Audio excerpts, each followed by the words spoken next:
Alright boys, welcome to this video. So I already know this is going to be the most valuable video I've posted on this channel because I asked a whole lot of people on my Instagram story about the biggest problems they experience as a producer, and I got a whole lot of responses. I'm going to be going through every single one of them. I already answered some questions on my broadcast channel already, so if you're not already in my broadcast channel, definitely join. I'm posting in there every single day, posting a lot of value, opportunity and stuff, so make sure you get in there. The link's in the description. The first problem is big ego of other producers. It's really hard to make new connections and labs. So what I would say to this is you don't even want to work with someone who has a big ego in the first place, because anyone with a big ego I think is quite stupid, because all they're doing is shooting themselves in the foot.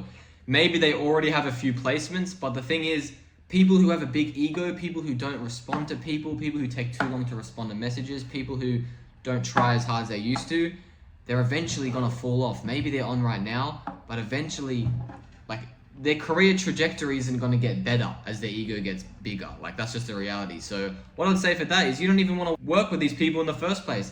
You're better off working with people that you like and people that you trust, because at the end of the day, when you get an advance and you guys are splitting $3,000, you'd want to split $3,000 with someone that you like instead of some big ego guy that you don't even like in the first place. You want to win with your boys at the end of the day. So that's what I'd say to that. Don't worry about these big ego producers. It's better to work with people on your level.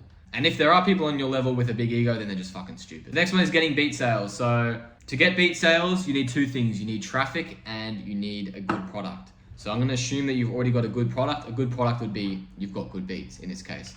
So now that you've got a good product, you want to get as much traffic and as much eyeballs on your beats as possible. So that is entirely up to you as to how you want to do that. The most common method is just posting type beats every day on YouTube. So if you don't do that already, make a YouTube channel. You can use Tunes to Tube to upload the videos. It will literally take you 1 minute every day. And you can also pay like $20 for lifetime, and you can schedule stuff. So maybe you have 100 beats ready, you can just schedule 100 beats. That is going to help you get traffic. Then you're going to have a beat store, and that traffic is going to go from the YouTube video to your beat store.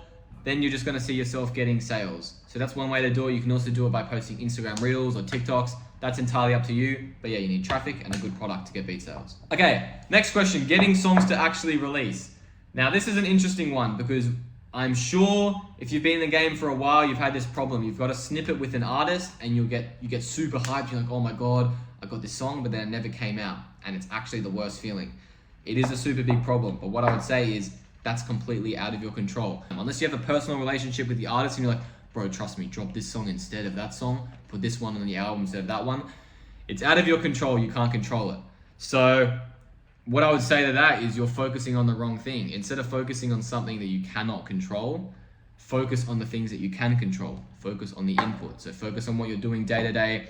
Focus on what you're doing to get even more beats recorded on by your favorite rappers.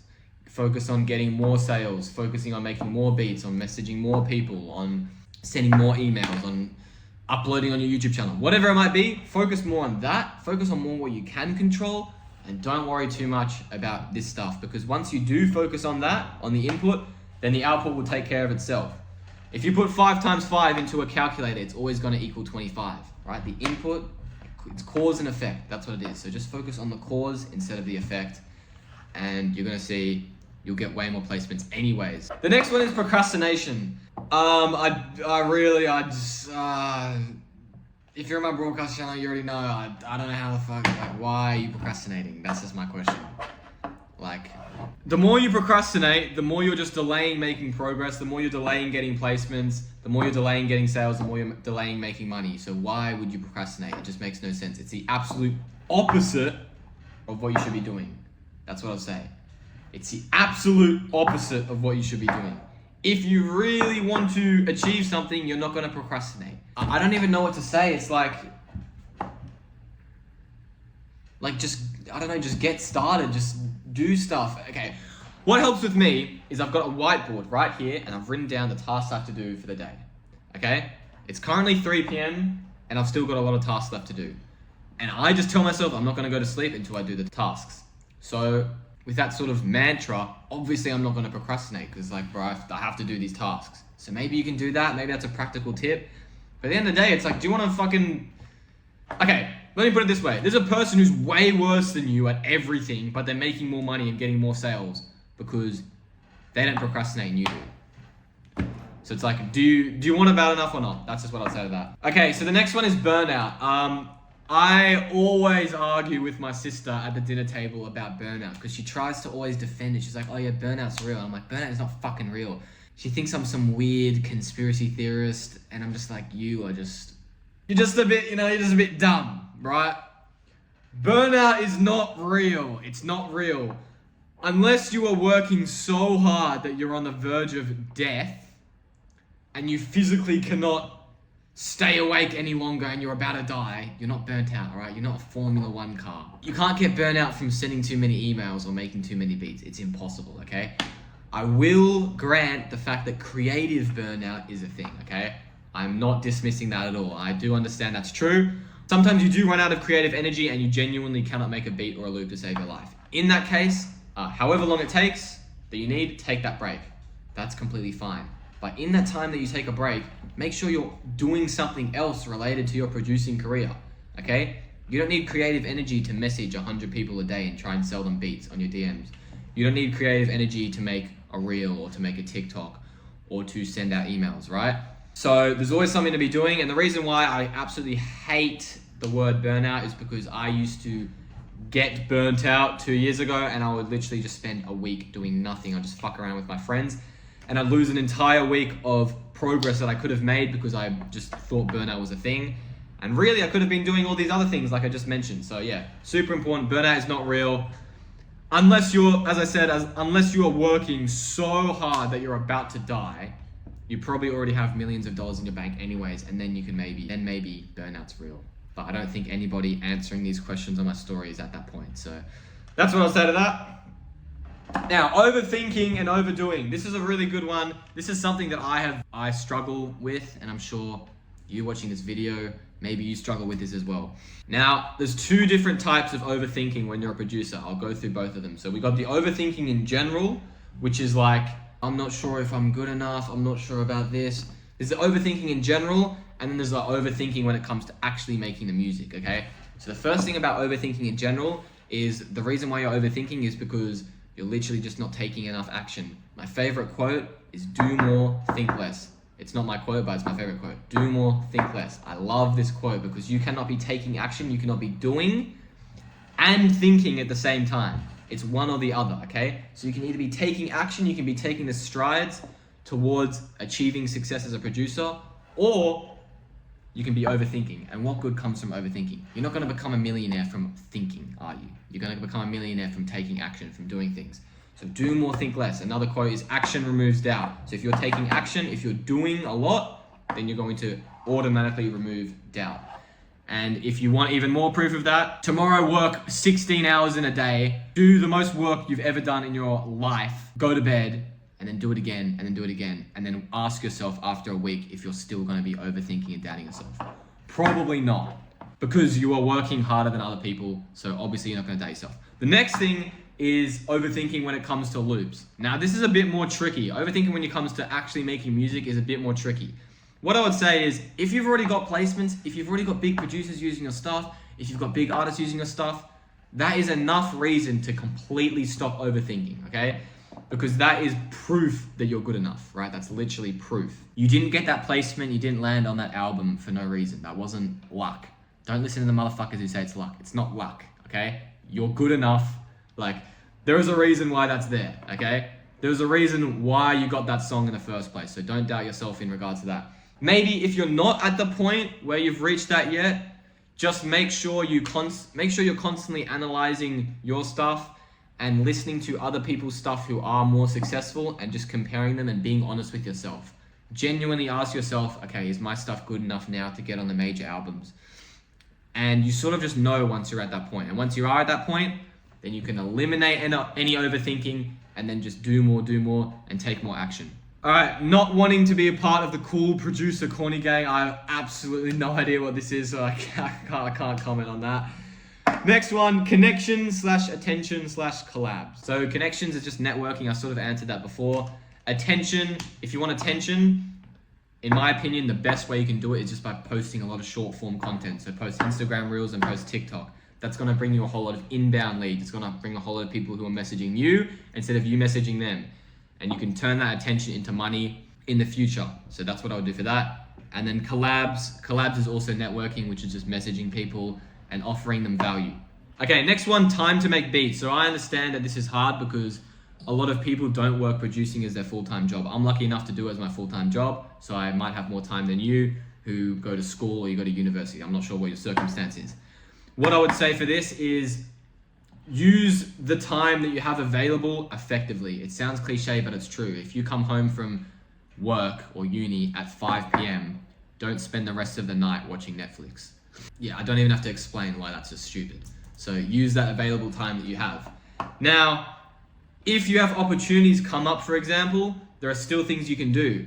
So let's say that I've got no time today to send out a pack to Lil Baby, but I know it's time sensitive and I have to do it. What I can do is I can message people that I know, who I can trust, that do a good job already. And I'll be like, yo bro, can you send me these beats and I take a cut if I A&R them to you? I'll give you the opportunity and you give me the beats, we'll figure some split out. That is something you can do if you genuinely don't have enough time and you need to meet a deadline, so you can just do an A&R split. Obviously that's between you and the other person. Maybe the other person doesn't want to do that because they don't want to give you a cut. As I said, that's between you and them. But I know that's quite common and it's completely reasonable to me because it's a value exchange. This person wouldn't have got the opportunity in the first place, and this person didn't have time to fulfill the beats, so you've come together. Finding what sound to use / bad sound selection. So this is kind of one of those where you just know. I think it just comes from putting the reps in and from trying a lot and from making a lot of beats. As time goes on, you just sort of become familiar with what is a good sound or what isn't a good sound. The most practical tip I could give is just to get a drum kit from someone who's reputable, someone who has placements and stuff, someone who you know has good sounds in their beats, and then just download their kit. And chances are they've got no bad sounds in their kit anyway, so you can do that. All right, next one. Despite producing good beats, I'm struggling to sell my beats. So this is similar to what I was saying before. You need a good product and you need traffic. So this guy makes good beats already, but he doesn't have enough traffic. He doesn't have enough eyeballs. He doesn't have enough people looking at his beats to then make the purchase. So that is completely up to you as to how you want to get that traffic, as to how you want to get the eyeballs. But what I'd say is if you already have good beats, you've already done the hard work. Now it's just the easy bit, which is actually just selling them. And it's very worth noting, this is super important. When I was fucking shit 4 years ago, I was terrible at making beats. I was selling beats to people in my DMs. I was just messaging a whole lot of rappers, and I sold my first beat for I think $100 USD. It was an exclusive. So maybe that's a better option for you, is just to DM rappers. Find these upcoming rapper pages and just DMing them and selling them beats that way through DMs rather than on YouTube and rather through Instagram Reels. Actually, it's probably best if you do both. But I'm just saying, the reason why I say that story is because I had terrible beats and I was still selling them through DMs. So if you have good beats, then it'll be easier to sell them through DMs. So that's some tips that I can give you. How to stop overthinking ASAP. Do more, think less. Okay, networking or people wasting my time. Some people don't actually send out for placements. Now you say some people don't actually send out for placements, but unless you've paid them to do that, unless you've made some sort of like a verbal agreement that he has to do that, he doesn't have to do that at the end of the day. You can't control what someone else does with your collab beat. If they want it to sit on their laptop and do nothing, then they can do that. You can't force them to send stuff out for placements. You are going to get people who waste your time. You are going to get people who don't send your collabs out. That's just the game. You can't focus on that. You can't get discouraged by that. It's sort of like the previous question, which is about getting songs to drop. You can't control that. You can't control whether the person wants to send stuff out for placement. So just focus on the things you can control instead, and your life will be much better. The next one, making genuine connects with producers. I feel like all the big prods connect with the same people. So in a way, you've sort of already answered the question. Big prods connect with the same people. It makes sense, right? Yeah, it makes perfect sense. If I had 100 followers and I messaged someone else with 100 followers, the chances of us making a relationship is very high because we're at the same level of our career. We have an equal amount of value to exchange to each other compared to if I had 100 followers and I'm messaging Metro Boomin. Like, realistically, why the fuck would he respond to me? What on earth could I possibly bring to the table to help him? Probably nothing. That's just the reality. So yeah, all the big prods connect with the same people. Yeah, exactly. That's how it is. But the thing is, you can work your way up the ladder. So let's say you have 100 followers and then you get a placement with this guy. And then you get a billboard placement. Then you get platinum, then your Grammy. Now you're up with the big people and you're working with them. And yeah, it's the concept of horizontal networking. It's the concept of working with people who are at the same level as you, because you guys will go up together in your career naturally. So maybe right now the big producers don't respond to you, but once you do get those placements, then they will respond to you. And don't get bitter about it either. I see a lot of people that get a placement, they're like, oh, so now you want to message me back. It's like, yeah, bro, no shit. Like, you used to have fucking 30 followers. Of course, like, what? You know what I mean? It's like, it's just the reality. Big producers don't want to work with some random guy with 100 followers who posts black screen beats. Millionaires don't want to do business. Millionaires don't want to start a business with a homeless guy. It's just how it is. It's just a reality. So that's what I would say for that. Hopefully that point makes as much sense as possible. Next question, how to start playing the guitar and what gear do you need to start? So the gear that you need to start, I'm just going to assume you want to record guitar loops. You need a guitar, you need an audio interface, you need headphones, you need a guitar cable. That's really it. Once you have that, you've got the absolute basis laid out for you. How you can start is you can literally just watch tutorials on YouTube. Any information you ever need is on YouTube. One of the few products that I sell is Guitar Mania, which is going to speed run that entire process for you. I'm not going to sit here and tell you that all of the information I've learned from some ancient temple in China. I literally learned it from YouTube. So Guitar Mania just has that information but condensed into the most important and purest form, so you don't have to spend time looking for all the other bullshit. I also have my guitar presets in there, the presets that I use for the major placements I got with Nicki Minaj, NBA Youngboy. There's also a whole lot of guitar phrases. I'll put the link in the description below. If you make guitar samples, that will definitely help you out. Like, I'm super confident of that. But you can also just learn how to start playing on YouTube. Also, the stuff in Guitar Mania, I'm not really teaching how to play guitar. It's sort of like, I assume you can already play guitar. It's for the more intricate stuff to do with making loops. But I would answer the question with that. Don't know how to get a placement is the next problem. So how to get a placement is you get your beat or you get your sample used by a rapper. And then they decide to drop the song. That's up to them whether they drop the song, and then you get paid for it. It's literally that in its simplest form. Now, there are a million ways to achieve this. I'm not going to go over it in this video. Maybe I'll do it in a future video, but that is really how to get a placement. Uncooked, where to get inspiration and energy to keep going. Great problem. This is a great question. I heard a quote the other day and I love it. It's, you're not tired, you're just bored. So you're lacking energy. It's probably because you're bored of the task you've been doing. Maybe you've been making beats for like 4 hours in a row and you're just bored as fuck. So just switch it up. Do something else. Make a reel. Message people. Respond to messages. Send an email, right? All of these things you can do to switch it up, and then you can build that momentum up again. What I really like to do is, it's a concept of attacking the lowest hanging fruit. So if I'm low on energy, let's say I've woken up and I'm like, fuck's sakes, I cannot be asked. I will look at my whiteboard, I will look at the list of tasks that I have to do in a day, and I will just do the most easy task just to get the ball rolling, just the absolute easiest task to get the momentum going for the day. As the day goes on, then I can attack the harder tasks. So for example, I could wake up and not bother to do anything, and I literally just log onto my laptop and press upload on a YouTube video. And then make a story, yo guys, check out my YouTube video. So that takes like 1 minute, but just something like that just gets the ball rolling, and then you'll find yourself getting momentum. So that's how to answer that energy part. In terms of where to get inspiration, you can get inspiration from a lot of things. You can listen to other people's loops, you can listen to other people's music, take notes from that. You can swap between making loops and beats, because I think making beats is easier. So if I run out of energy for loops, I'll just make a beat instead. And then if you've really run out of creative energy, just stop and just do something else. All right, next one is not making enough stuff. I'd say you have to ask yourself, why are you not making enough stuff? Are you out of time? You have no time? Are you procrastinating? I don't know. But I think you just need to be honest with yourself and think, okay, am I actually trying that hard? Do I actually have time to make the loops, the beats, and content or not? Chances are you probably do have the time, but maybe you're not using your time effectively. Like I said, I can't actually assume people's individual situations. In my example before, if you get home at 5 p.m., you've still got 5 or 6 hours to do all of that stuff. So it's like, are you using the time or not? Okay, the next one, competition. My biggest problem is competition. Well, bro, no matter what industry you're in, there's going to be competition. That's just how it is. It does not matter. There's not a single industry in the world where you can get paid a lot of money where you're the only person doing it, right? It's impossible. So there's always going to be competition. That's just the nature of it. Don't listen to the fucking idiots who say, oh, it's too saturated. That's fucking stupid. I hate that shit. Don't worry about competition. Worry about things you can control. Worry about outworking your competition instead. Your competition is always going to exist. You might be thinking, oh, producing is not for me. It's too much competition. You're going to go to another industry and there's going to be competition there as well. So don't worry about that. Worry about the other stuff that you can control. I don't know how often to send beats or loops and which ones to send.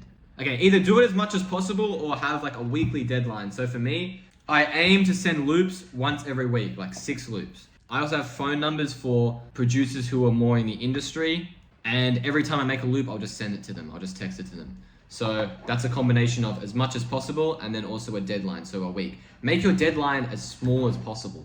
Don't have your deadline as like every 4 weeks. That is just ridiculous. And then in terms of which ones to send, well, you can figure out which ones to send by just asking the person who you're sending it to. So if you've got a rapper in your DM, just say, bro, what type of vibes you want, what type of beats you need. You can do the same thing with the producer. Also, you can take the extra step and just look at their profile and you can probably figure that out for themselves if they've posted their music, and then just make sure that what you're sending is appropriate to what they're making. All right, so the last one is money problems. This is definitely the biggest challenge of being a producer. The main reason why it's so bad is because the cash flow is terrible, okay? If you're in the industry, you get paid royalty statements every 3 months. You get paid big lump sum advances, but all that dead time in between, it's shit. Because it might only be BeatStars sales. It could just be like a $30 sale one day, and like 3 days later, a $30 sale. Like that's fucking obviously shit, right? Despite all the bigger lump sum payments, cash flow is definitely more important. But first of all, you're gonna feel more content and better with yourself if the money's coming in regularly. I would much rather get paid, say, $1,000 a day for a week than $7,000 at the end of the week. Because then in the other 6 days, you're like, fucking hell, I've made no money. You know what I mean? It's like cash flow is like oxygen. So you need to figure out ways to increase your cash flow. And this is something that I personally have been working on for the last few months. I've been promoting my beats a lot more. I've been promoting my Guitar Mania kit, for example, doing a lot of collabs with other producers. All of these things are going to help your money problems, but they do take time. It's not like you can work really hard on improving your cash flow today and then tomorrow you wake up to like $300 in sales. It does take time, but it's exponential as well. That's what I would say. So even the example I made where I was terrible and I was selling beats to rappers in the DMs, like you can just do that. If you're already good, like what's stopping you from doing that? You're gonna sell beats to people. They're gonna be like, oh shit, this guy's got a billboard placement, this guy's got a placement with this guy. Yeah, I wanna buy his beats, you know? So also, there's a lot of money in the music industry, right? But yeah, boys, join my broadcast channel. I'm talking about all of this stuff all of the time. If you found this video valuable, join my broadcast channel, trust me. If you have any questions, if you'd like me to make other videos like this, make sure to leave a comment. If you've watched this till the end, I'd say you're much smarter than the average person. The average person would have started watching TikTok 2 minutes into the video and would have given up. But yeah, boys, thank you for watching. Leave a like and comment, and I'll see you in the next one.